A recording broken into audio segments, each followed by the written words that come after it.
تو کرامت سنیے، ہے نا، کلکتہ میں الہ آباد میں ایک مولانا شرف الدین صاحب جو اسی طرح کے مجمع میں چادر پکڑ کر کے حضرت سے بیعت ہوئے، سمجھا کہ نہیں، چادر پکڑ کر کے حضرت سے بیعت ہوئے.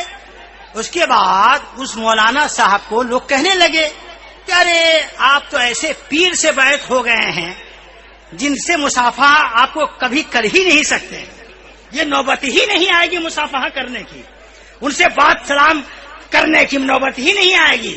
ارے ایسے پیر سے بیعت ہوئیے جن کے ہاں جائیے وہ آپ کے یہاں آویں، ایسے پیر سے بیعت ہوئیے. دیگر خانقاہ کے لوگوں نے اس طرح کی ذہنیت دی، روز سنتے سنتے وہ آمادہ بھی ہو گئے کہ ٹھیک ہے ہم پیر بدل دیں گے. جس دن انہوں نے ارادہ کیا کہ ہم بدل دیں گے پیر، اسی رات میں ان کا کہنا ہے کہ سرکار اظہری میاں قبلہ تشریف لائے، سرکار اظہری میاں قبلہ تشریف لائے. آپ فرمایا کہ مولانا آپ بیعت کی تبدیلی پر آمادہ ہو گئے ہیں.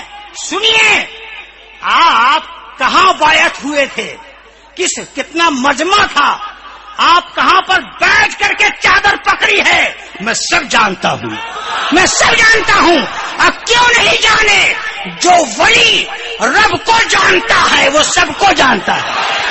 حضور تاج الشریعہ، حضور تاج الشریعہ اور تمے فاروق اعظم، خالدی تلوار، خالدی تلوار، شہزاد اعلی حضرت، شہزاد حضور تاج الشریعہ.